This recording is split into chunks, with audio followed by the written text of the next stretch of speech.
what's up guys? OKMoto here. Welcome to another video. So for today's video, magpapalit tayo ng gulong. Yes, magpapalitan naman tayo ng gulong. So actually, papalitan natin na itong harap naman. So itong harap na gulong natin ay Maxxis Green Devil. Pinalitan ko to dati from stock ay 2022.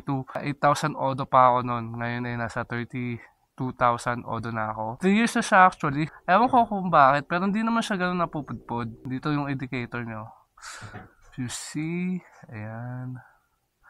So, ayan. Parang di pa siya pudpud eh. Kaya lang, pag aangguluhan nyo, parang nakikita nyo nagbukol-bukol na siya. Ayan oh.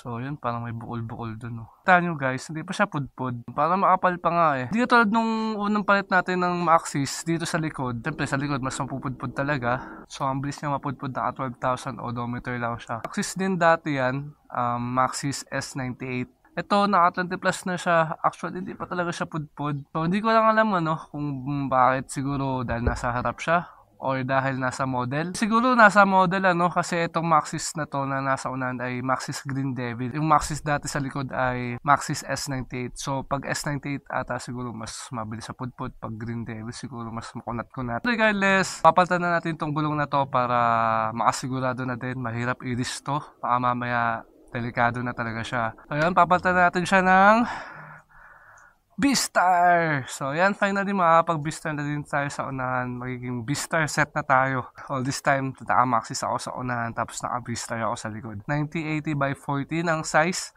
So same size lang ng unahan natin ngayon. Tara, papalitan na natin. Let's go!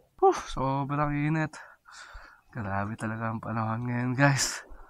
Stay hydrated, grabe. Maraming mainit ang ulo ngayon dito sa kalsada eh.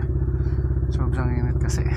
Actually, itong gulong na to, napansin na to ng mga tropa. Tapos, napansin na din to nung nagpalit ako ng mags. Sabi niya, mukhang kailangan ng palitan itong gulong. Sabi ko, sige. Maghihipon lang ako. I-ride ko pa nga ito sa Ali Raya. 2 beses ata. Okay naman siya, kaya lang baka biglang bumigay eh. Mahirap na. Ano kaya? May nagpapalit kayang gulong. Kaya lang. Ay, ito tayo. Net.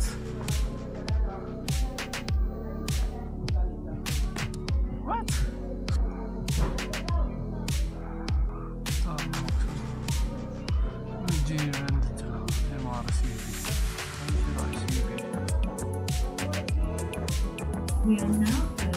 Papakabit lang ng gulong. Honda Click.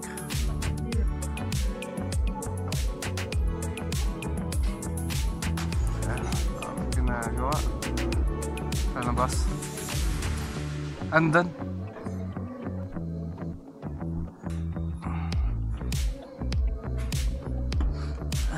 Waiting game.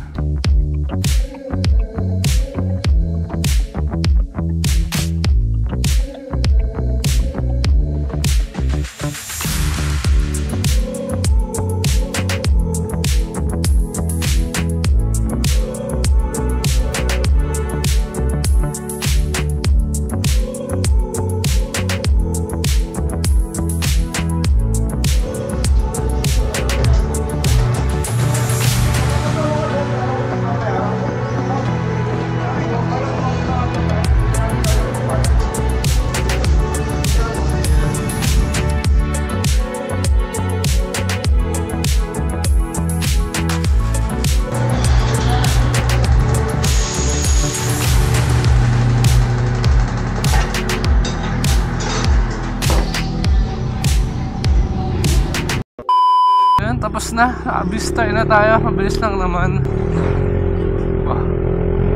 Parang nawala ng tag-tag Very quick vlog lang ito guys. Talagang shinare ko lang sa inyo yung pagpapalit ko ng B-Star na gulong. Tsaka yun, in-inform ko na kayo about sa Maxxis Star. Kung bakit siya talaga nagbubukol-bukol Hindi ko alam kung bakit. So yun na guys. Yan na yung B-Star natin. Ang ganda naman. Actually, sa unang tingin, ayaw ko talaga ng tread pattern niya pala sa unahan eh. Parang gusto ko lang siya sa likod. Kung titingnan okay lang din pala. So, yan. 9080 by 14. B-Star Flash installed. Sa likod, Beastar Flash, 120 by 70 by 14. Alright. So yun guys, hanggang dito lang tong video na to. If you like this video, please like and share. And I'll see you guys on my next video. Peace. Let's go!